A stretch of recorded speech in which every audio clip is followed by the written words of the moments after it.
Hello YouTube, it's your boy Tinky back with another video. So let's continue on with the story. Oh yeah, whatever. Okay, let's not waste any time. I'll do my dailies later on. Let's do this because story. So I'm gonna mute and you guys enjoy the video. Take care, enjoy.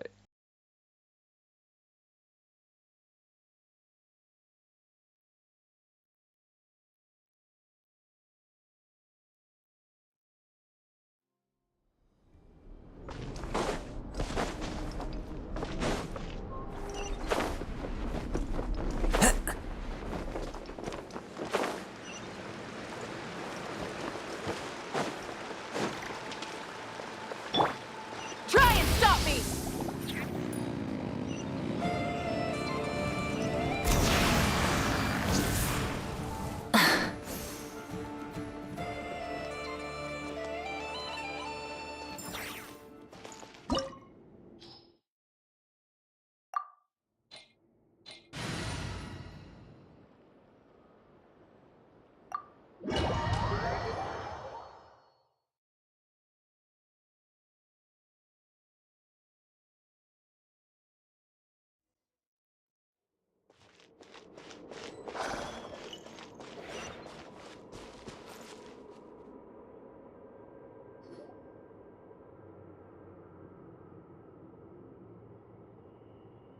Are these people... Judging by their clothes, they appear to be phantom Hyperboreans from the distant past. That could mean they have some clues about the moon goddess's name, right?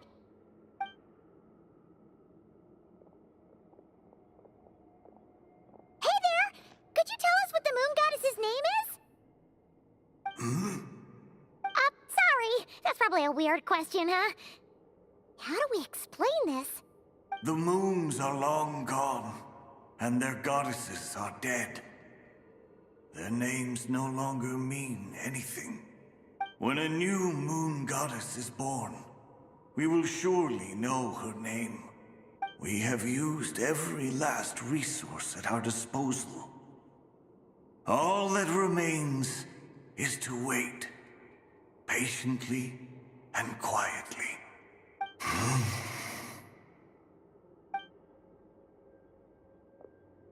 Were the people of the past all this devout? It looks like this phantom doesn't intend to converse with us any further. Surely the new moon goddess he speaks of must be Columbina. Alas, Kuthar's birth came long after the age in which he lived. But, maybe if we find a phantom from a more recent age, they might know Columbina's real name. True. Keep an eye out. We should be able to tell which era they're from by the clothes they wear. Yeah, you've been pretty talkative this whole time. What changed? Oh, nothing. I'm fine. You all make good points. When the Hyperboreans speak of moon goddesses, they mean the three from truly ancient times. I can't imagine they would know anything about our current moon goddess. There once was a time when the moon goddesses blessed them greatly and protected them from harm. So, when the war between the gods and dragons plunged the world into chaos, it seems they looked once more to the moons for help, praying for a new goddess to be born. Yeah, that checks out. Let's continue on. Who knows what else we may discover?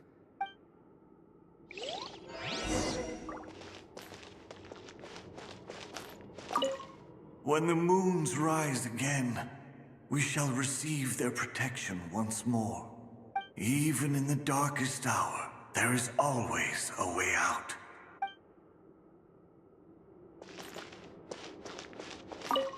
The moons have left for now, but they would not abandon us forever.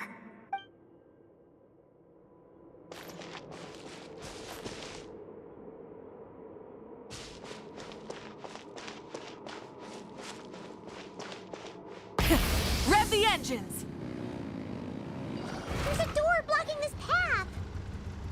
Not a problem. Try this.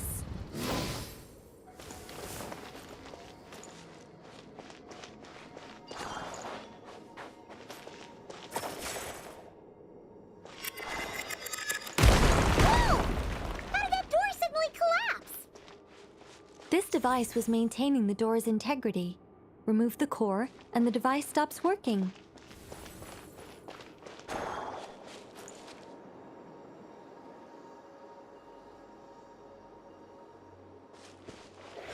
Is this our destination? Impressive. More precisely, this is a device that will help us reach our destination. Let's go. We still have a long distance to cover.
Let's try that device again. Remember the door from earlier? So it works in reverse, too!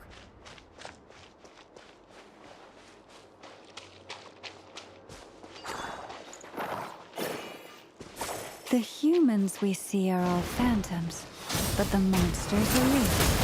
What a fascinating place. There'll be plenty of time to admire it later.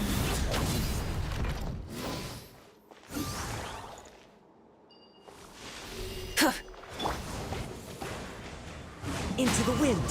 Stand as one with wind and cloud. The wind knows me.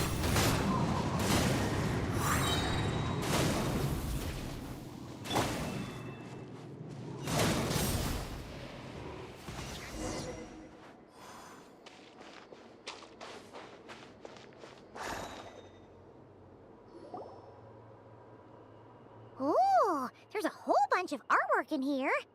Seems pretty old. Nicole, this is probably your area of expertise. What do all these paintings mean? Let me see.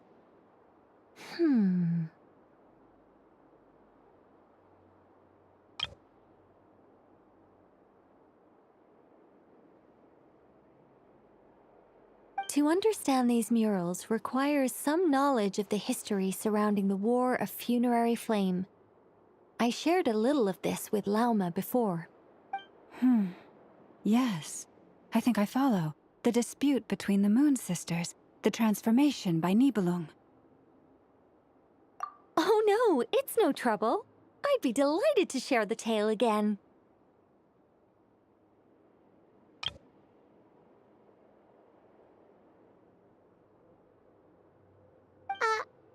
Alright then.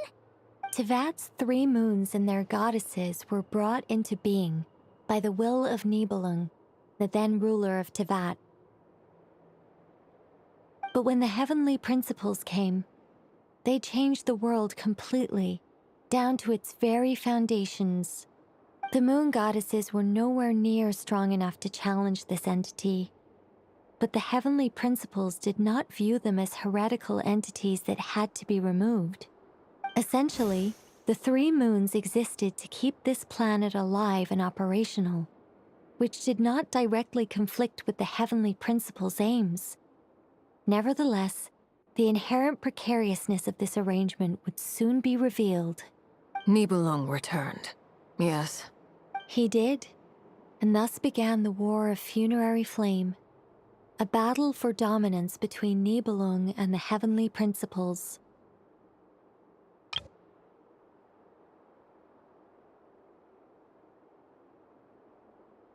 Discord would soon emerge between the three Moon Sisters. One would voice the opinion that they should follow Nibelung, for it was he who first hung the moons in the sky. Another would argue that taking sides in the conflict would only bring the world closer to ruin. There was no telling where it would lead, especially since their creator had returned, bearing the perilous power of the Abyss. Nibelung would eventually discover their disloyalty.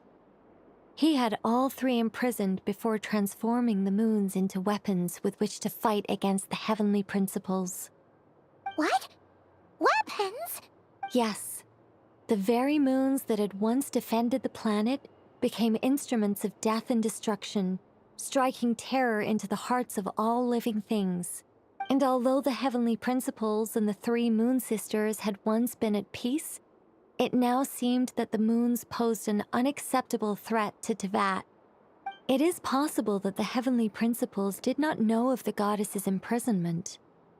If so, the weaponization of the moons would surely have been viewed as an intentional breach of the peace agreement.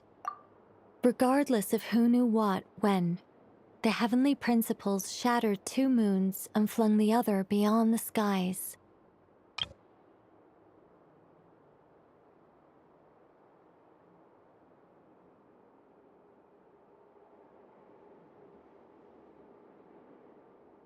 Whether the goddesses managed to escape Nibelung's captivity after his fall, nobody knows. But this much is certain. From that day on, the moons no longer belonged to Teyvat.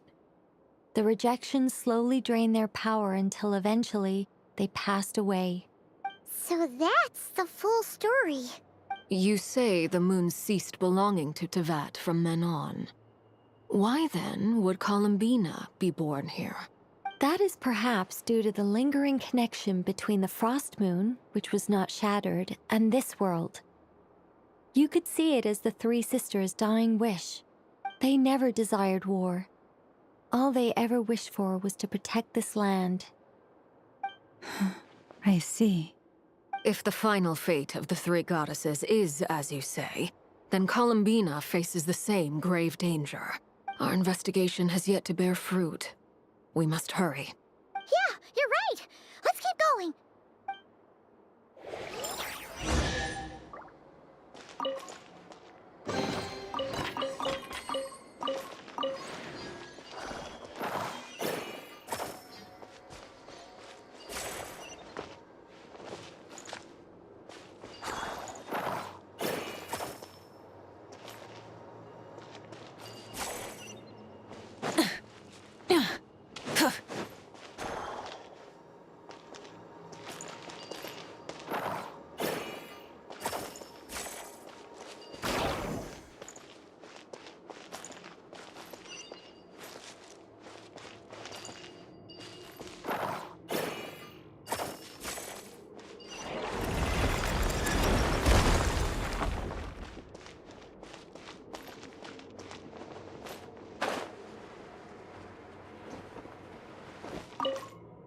Should we trust him to keep his promise? We have to. There's nothing else we can do.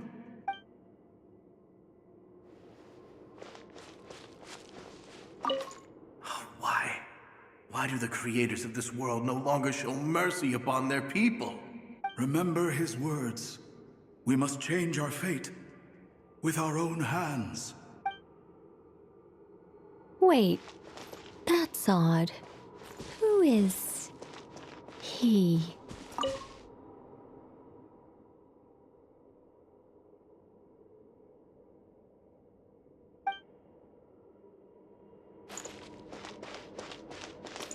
Is something wrong? No, not really.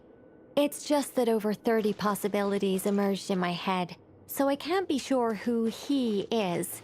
It's been too long. My memory isn't as sharp as it once was. Okay. 30. Wow. Impressive.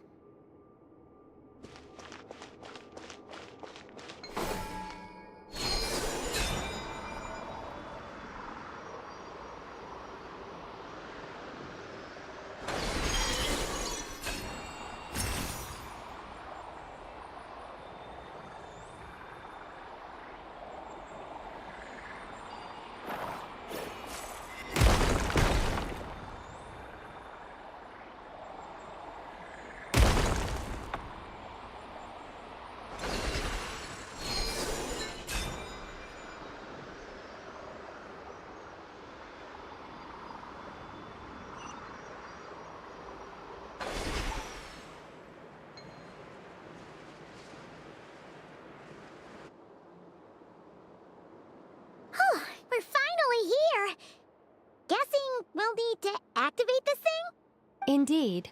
I was a little worried about that at first, but as we got closer, I sensed that the Kuvaki within it flows unimpeded. It should be functioning normally. The only issue is how to activate it.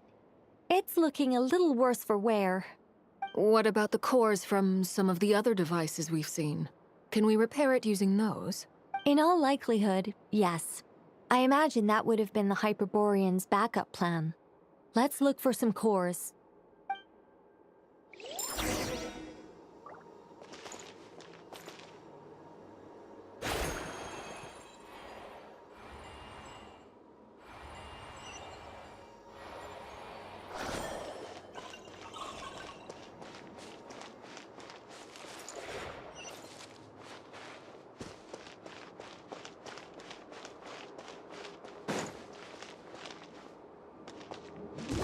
Rise with the... The show begins!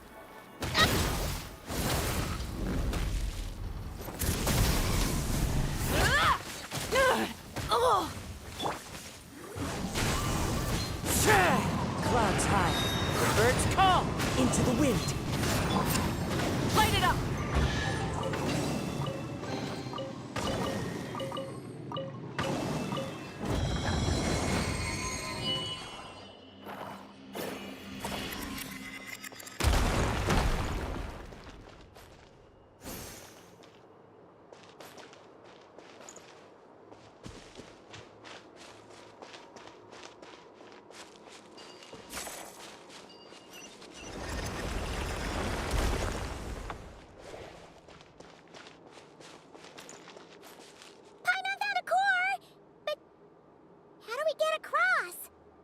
Walk up, then jump down.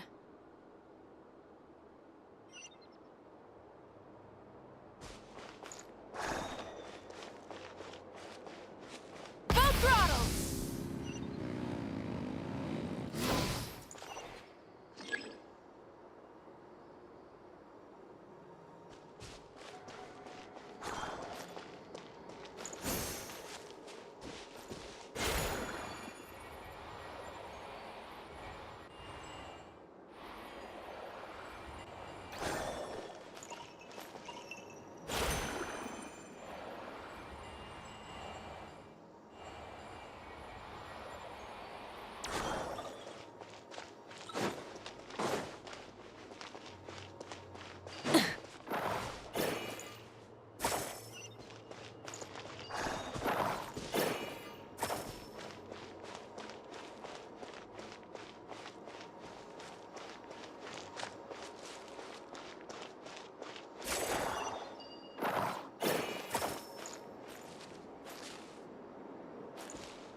That should be enough cores. Let's head back.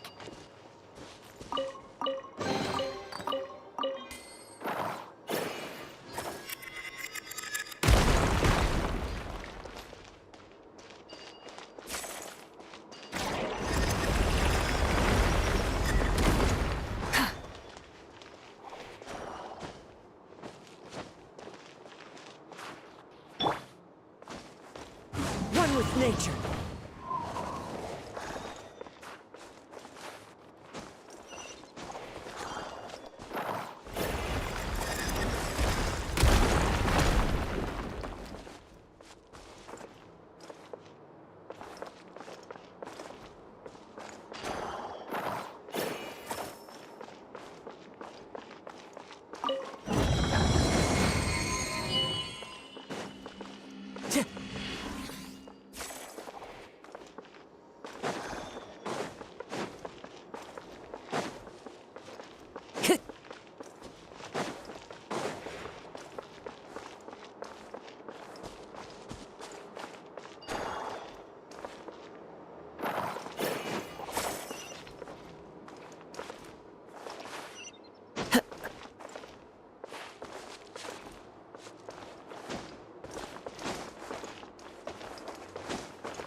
Into the wind!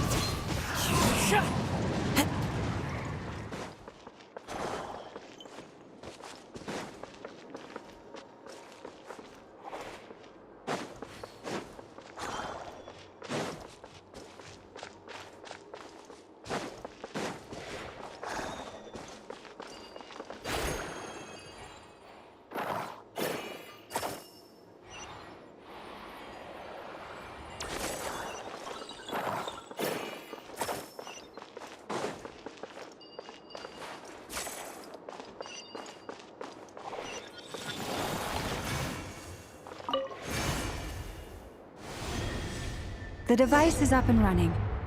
It's hard to believe that the ancients were capable of constructing such things. Paimon sees our destination! It's right up ahead! Yes, let's go.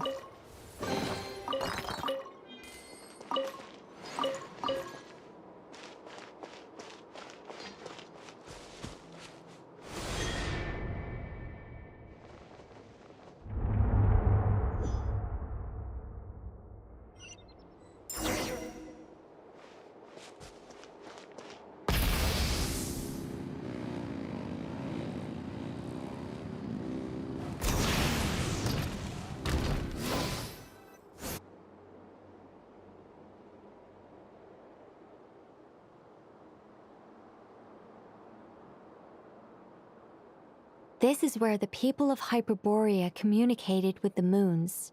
We need only place the moon marrow upon this platform on Moon Prayer Night, and we shall be able to open a portal to the moon and send our moon goddess back home. The assumption being, of course, that we can find her first. That's right. You want to know if it's safe there, don't you? And yet, she has no choice but to return. You know this. Oh, that's not the only issue here. This is the end of the line, right? We've explored everything we can. And despite looking at historical artwork and talking to people from Hyperborean times, we're still no closer to learning Columbina's name.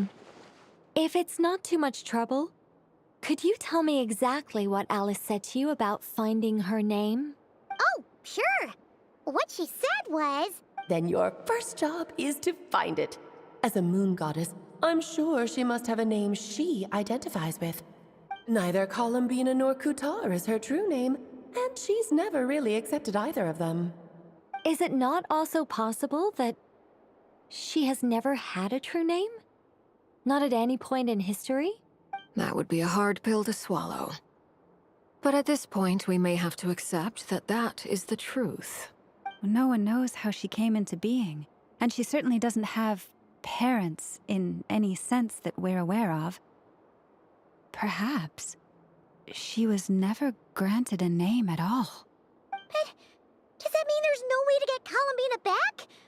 She's just gonna disappear and there's nothing we can do about it? Huh? Wait, why all this pessimism? Was it the way I phrased this question? You all seem to be taking this in completely the wrong way. Well, just because she's never had a real name in the past doesn't mean she can't have one now. What? Think about what Alice said again. She never once said that you'd have to find a new name, did she? Are you saying what I think you're saying? Yes. Names are anchors that connect us to the world. If she doesn't have one already, then all we have to do is create one, no? It's like... yes. Traveler, when you first arrived in Teyvat, do you think you would have turned around if someone behind you shouted, "Hey, Tumaini"? But what about now? I understand what you mean. Life is a long journey. Even the friends and family by our side can change over time. When people call you by different names, what matters isn't so much the words themselves, but what they symbolize. And of course, whether that resonates with you. Lumine. So, close your eyes and picture the moon goddess in your mind. If you were to call out to her in this moment, what would you say? Columbina. Columbina. Paimon would call her Columbina too. Well, she has long forsaken everything that Kutar represents. I think from now on I should call her Columbina too. Well, it sounds to me like you found your answer. Are you sure? Is it really that simple? We haven't found her this whole time, and not for lack of trying. For a journey like this, the process is every bit as important as the outcome. Had you not searched far and wide, rejecting every other answer you were offered? How could you have come to an answer you felt was finally correct? Oh, it all makes sense now. This has Alice's fingerprints all over it. Are you suggesting that Mage knew from the start that Columbina never had a real name to begin with? I can't say for sure, but I can definitely imagine her chuckling in satisfaction somewhere right now, saying, "Ah, what fun." Llama! Your antlers! You should hurry. The festive moon has begun to rise. Do not worry, for when you called the name Columbina just now, I could sense that the power within was enough to summon back the moon goddess. The power within what? The name? Yes. So, the thing is... What's wrong now? This is so annoying. I really want to explain how that whole thing works. Starting from the founding principles of Tevat and... Oh, I could talk about this for hours.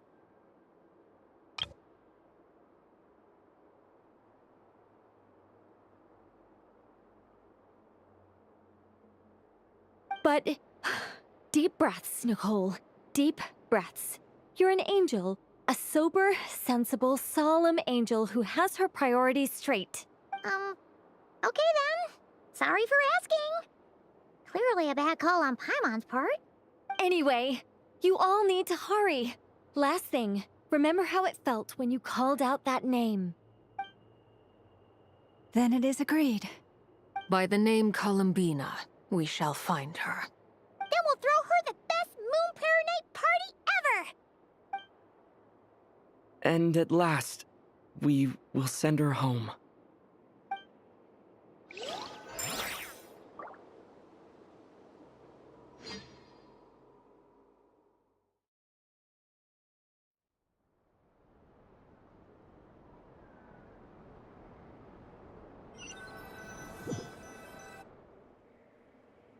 I can barely move anymore. My consciousness is fading away. Have they come back out?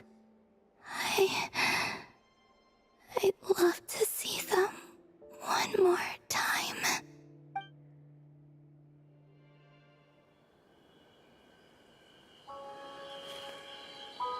They didn't make it.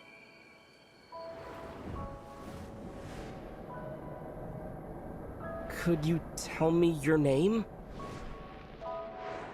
My name is... Columbina!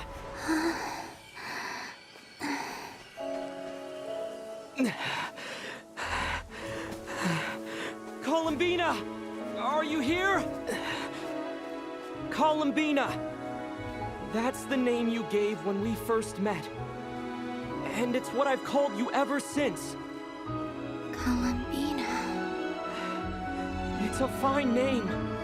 I have many fond memories of Columbina, and so do all of your friends.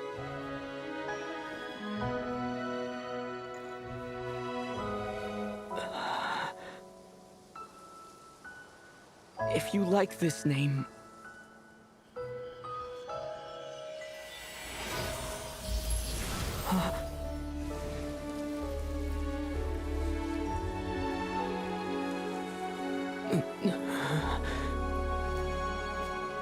looking for me? I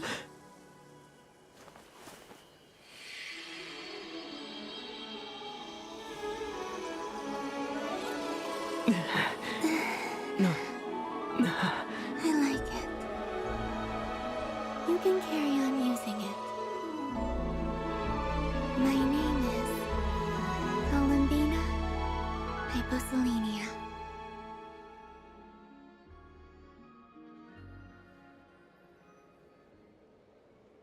Columbina Hyposelenia. That's a wonderful name.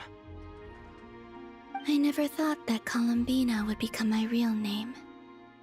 But after I met you and my other friends, the things that this name stood for slowly began to change.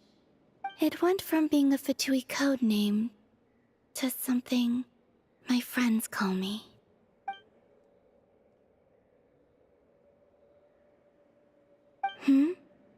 What is it? Why aren't you saying anything? I'm just so happy for you. Thank you. So, where's everyone else? We can go and meet them very soon. Everyone went to different places to try calling your name. Great. I'd like to thank them as well. Everyone's done so much for me. Searching for my name, entering those ancient ruins. Huh? Wait, so you were... Yes, I was there. Not physically, but my consciousness was still holding on. I followed you the whole way.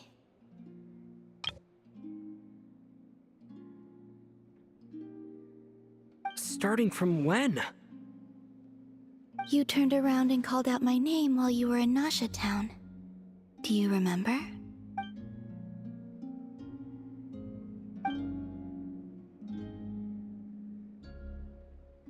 Let's go.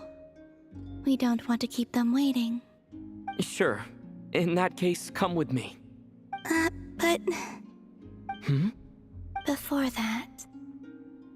Could you call my name one more time? Sure. Come with me, Columbina Hyposelenia.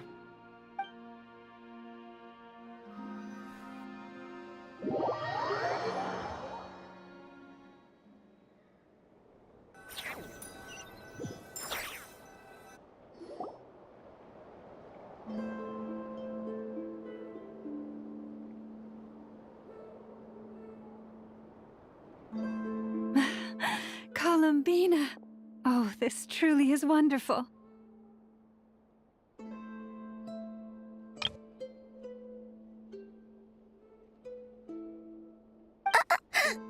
Llama, I can't breathe. Ha-ha! Just in time for Moon Prayer Night. It's good to have you back, Miss Columbina. Yeah, we were worried sick. Thank you, my friends. With your help, I now have a name that belongs to me. Columbina Hyposelenia. Where's the second half from? You added it yourself? That's right. It means... Born beneath the moon. Yes. And by extension, it can also mean born beneath this world. A fine name. Now, as much as it pains me to interrupt this beautiful reunion, I feel obliged to remind you that the Moon Prayer Night celebrations in Nasha Town have already begun. Don't you want to enjoy the festivities? There's so much to see and do. And some of the ambient lighting and entertainments were sponsored by the kind souls in the Hexen Circle. Nicole? Why have you turned into Dodoko? So you're Miss Nicole. Thank you for helping us, and for helping me find my name. It's nice to finally hear your voice. You're quite welcome. Guiding lost people to hidden treasure is what we Seelie do. And if you ask me, spiritual treasures are far more precious than material ones. Chests are all well and good, but this was what it's all about. Ah, so satisfying. Anyway, I had to go help Alice. It seems like she ran into some trouble. That's why I couldn't be here in person. But don't worry, we're with you in spirit. We'll be celebrating right along with you. Keep an eye out for the Hexenzirkel's festive stalls in Nasha Town. I think you'll like what we came up with. Alice said she even managed to rope B in this time. The Frostmoon Scions have also prepared various attractions.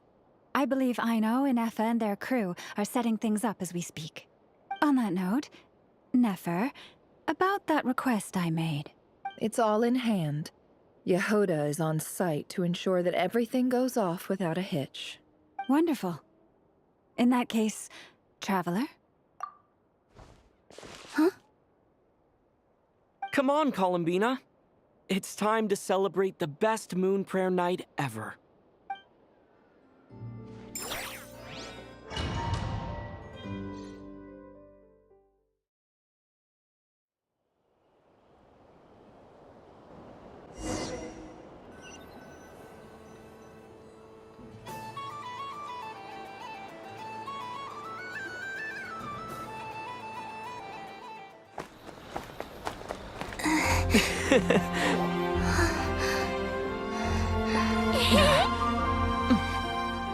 Hey, young lady. Would you like some Moon Prayer Night candy?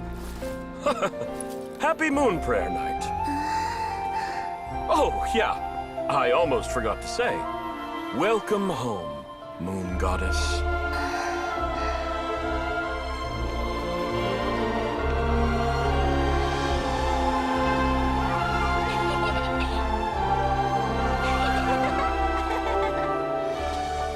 Welcome home, Moon Goddess. Welcome home, Moon Goddess. Welcome home, Moon Goddess. Turning Nasha Town into her home is a festive gift. A rather brilliant idea. Perhaps this is what Nodcry, Columbina's home, should have been like all along.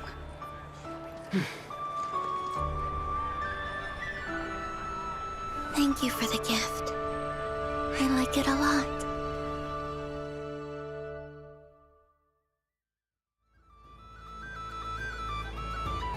This feels like the surprise of my life. I do. I never imagined I'd ever get to enjoy Moon Prayer Night with everyone so freely. If you're happy, we're happy. Quite a strategy you came up with. Hide the tree in the forest.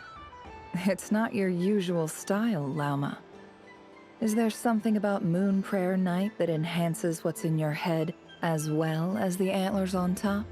Apparently so. It even inspired a perennial penny pincher to use their resources for a greater cause. It truly is a magical festival.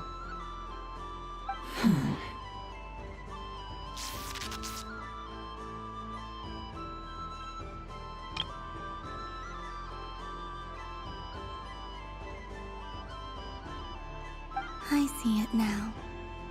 This bickering is actually a sign of a strong relationship. Huh? What's everyone doing here? Oh! Miss Columbina, you're back! Yes, I'm fine now. Thanks for your concern. How's your progress with Alice's assignment? Very well indeed. I've never heard her sound so excited. Not like this. This time, her excitement seems more serious. Seems like she's had a major breakthrough. She said she'll contact us once she knows more. In the meantime, we're free to relax and have some fun. Enjoy the time off while it lasts. I have a feeling that our next task won't be so simple.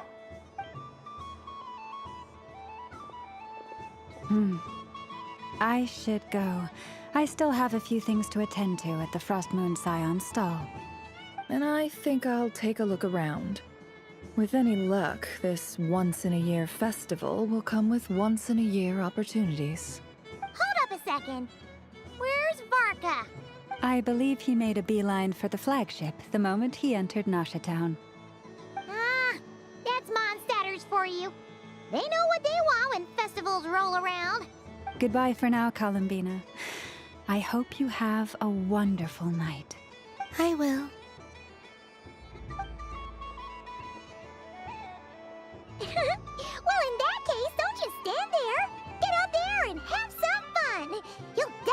get a warm welcome at every stall. Oh, also, take this map with you. It's a guide to the festival.